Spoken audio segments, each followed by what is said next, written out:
C'est l'heure du grand frisson. La France défie l'Espagne ce soir en demi-finale de l'Euro. Une opposition de style entre la défense de fer des Bleus et des Espagnols séduisants depuis le début de la compétition. Toutes les dernières infos avec nos envoyés spéciaux en Allemagne. Fidèle à ses habitudes, pas de mise en place hier à l'Allianz Arena de Didier Deschamps avant le France-Espagne qui va nous passionner tout au long de la journée sur InfoSport Plus. La composition qu'on vous donne est donc probable. Ce ne sont que des tendances. L'équipe de France en 4-3-3 d'abord parce que on veut utiliser les largeurs, la vitesse des attaquants, on en parlera dans quelques instants. Coller au mieux au système espagnol. Le coffre-fort bien sûr, Mike Maignan et les 4 de derrière, ça ne bouge pas.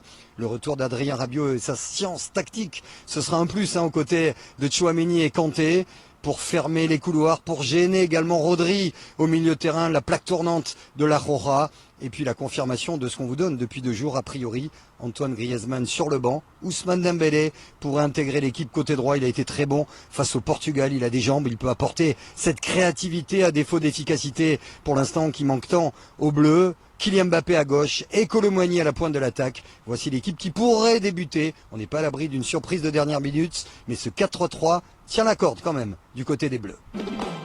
La première demi-finale de l'Euro va mettre aux prises 2 philosophies bien distinctes. Face aux Bleus se dresse la meilleure attaque du tournoi, l'Espagne et son jeu séduisant, symbolisé par 2 joueurs. Si ce championnat d'Europe a mis la défense à l'honneur, Lamine Yamal et Nico Williams apportent un véritable vent de fraîcheur. Et ces 2 joueurs-là donnent plus de verticalité à cette équipe espagnole. S'ils ont le ballon, il vaut mieux savoir bien défendre comme on l'a fait jusqu'à maintenant. Mais de les obliger aussi à être dans une zone où ils n'aiment pas trop et faire des efforts défensifs, de faire en sorte qu'ils reçoivent des ballons mais pas dans les meilleures conditions aussi, ça peut aussi amener à limiter leur capacité offensive. Mais après c'est des situations de match. Limiter les ailiers espagnols passera aussi par gagner la bataille du milieu. Il y a évidemment le potentiel offensif, mais le milieu de terrain est aussi une force. Toutes les équipes espagnoles, elles ont eu cette capacité à avoir un milieu de terrain, souvent un trio.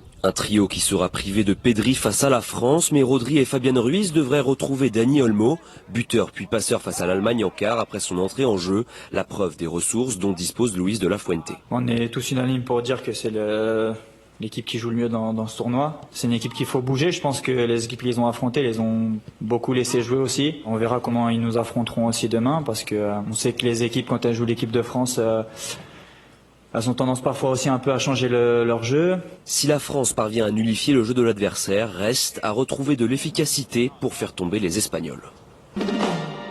L'Espagne a beau être l'équipe la plus flamboyante de cet Euro, à quelques heures de leur demi-finale, les hommes de Luis de la Fuente se méfient d'une équipe de France restrictive, mais réputée pour sa capacité à faire déjouer ses adversaires. Well, it might be boring for the people to watch. I don't see football in that way. I see football in the sense that they are off into the semi-finals and there are others that they are not in the semi-finals. So we just want to win. We just want to play our football. We don't look much on what they do.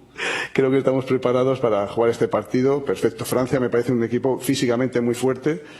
Yo creo que es de los más fuertes del campeonato. Conocemos muy bien a los futbolistas. Pero bueno, tenemos mucha experiencia que hemos jugado muchas veces contra ellos y sabemos cómo tenemos que combatirlos, ¿no?